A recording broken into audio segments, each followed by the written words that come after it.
Hello guys, and welcome back to JazzedTutorials. This week I am doing a themed tutorial for September. We're doing a fall themed video. It's a lovely text effect if you couldn't already tell. So I know fall isn't officially here yet. I think summer's still here until like September 25th-ish. Am I right? But once the kids and college kids go back to school, I consider it fall. And when pumpkin spice lattes appear, you know it's fall. That's why I'm doing this tutorial.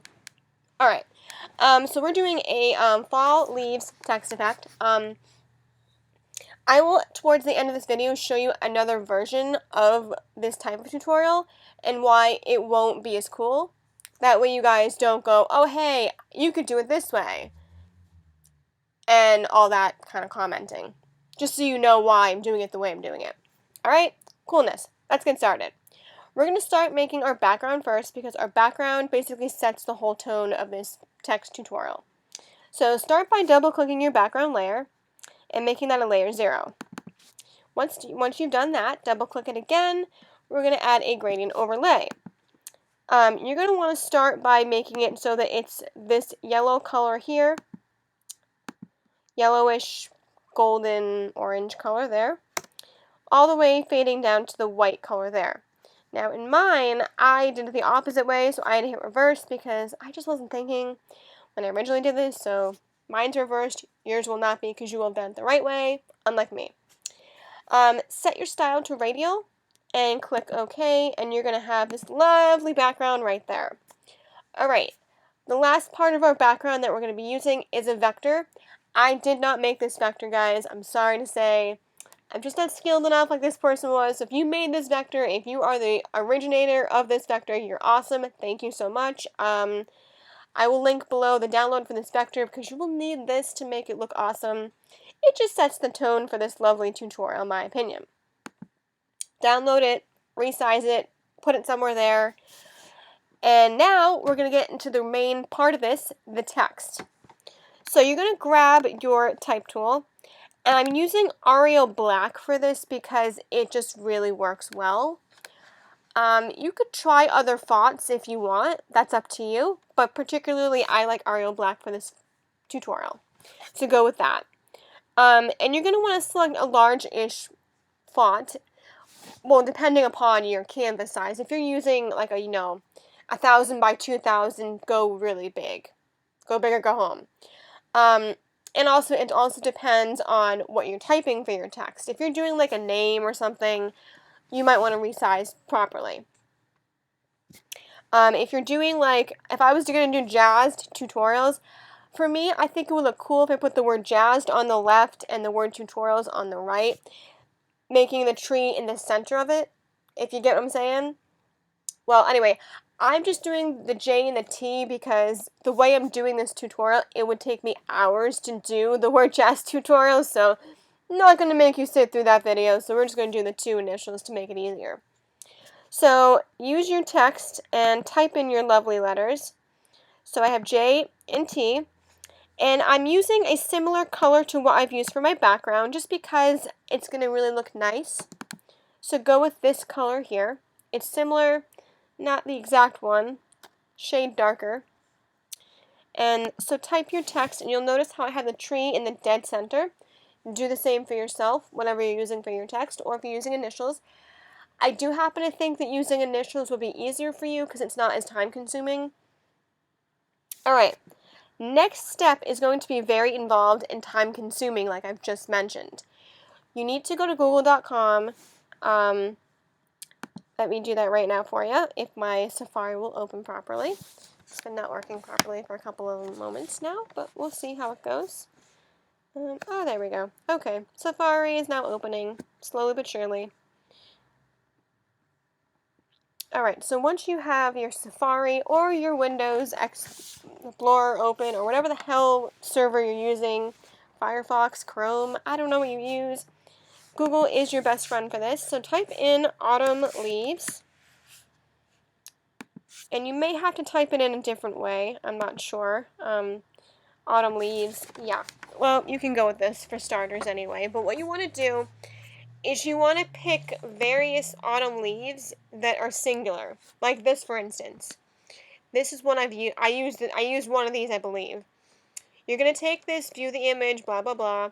And you don't have to save every single one to your computer if you don't want to. What you can do to make it easier is just do the right click. Now, I don't remember if you can do this on a Windows. I think you can. I'm pretty sure you can. And just hit copy image.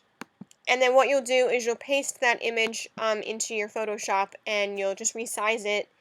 And essentially what you're going to do with that, once you've pasted it in there, and let me paste it somewhere, not just make it look like it's not there. Wow, that's really big. Oh my gosh, I did not remember being that huge. But you'll have to obviously resize some of these because some of these leaves are very big. And what we're going to do is we're going to place them randomly across our letters. Now, there is, however, a brush set you can do this with, but at the end of the video, I'll show you why I don't like that version of how to do this. And so I've resized it. Now, you'll notice how there's a white background on some of these, and that's okay. Use your magic eraser brush and just get rid of it. You're not wanted.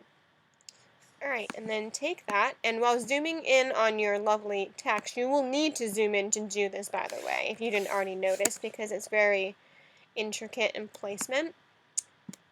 You're going to want to place your lovely leaves all throughout your text, anywhere you want.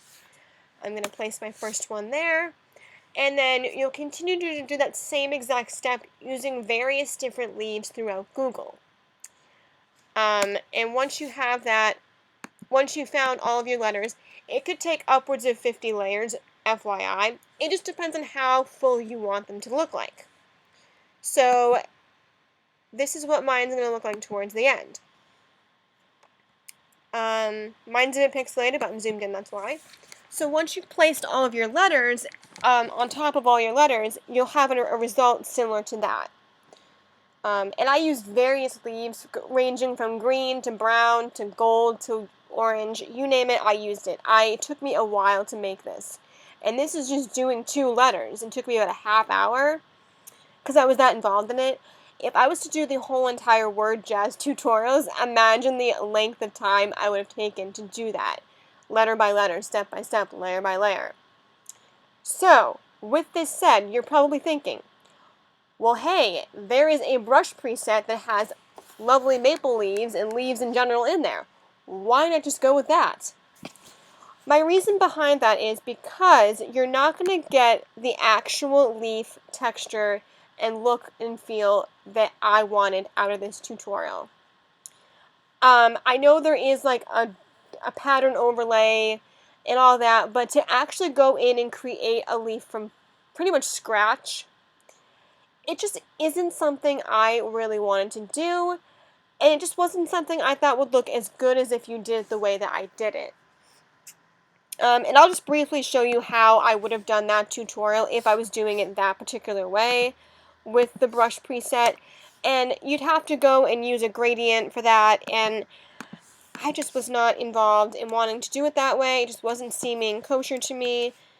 But you guys could do it that way. I have no hard feelings towards you if you went that way with it. If you're that skilled enough where you wanted to do it that way, you totally could. You'd have to, of course, make a new layer. Go over here and set your scatter presets and all that stuff, and then pick out a brush that's white maybe, and I mean scatter it with different sizes, whatnot. And then what you'd have to essentially do is double click the layer and then make a gradient overlay, and make the gradient overlay to a maple leaf type of color and all that stuff. I mean, I don't know. I mean, I did it as a trial. I just didn't like it. So that's why I went back and did it the old-fashioned way and made it look hard. It was hard, but it looked cooler.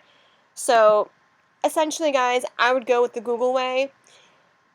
But ultimately, you guys can come up with your own decisions how you want to make this tutorial. But this is my version of it. So I hope this was helpful to you guys. If you liked it, definitely hit subscribe and comment and like and all that good stuff. I love helping you guys out, making you guys excited for life.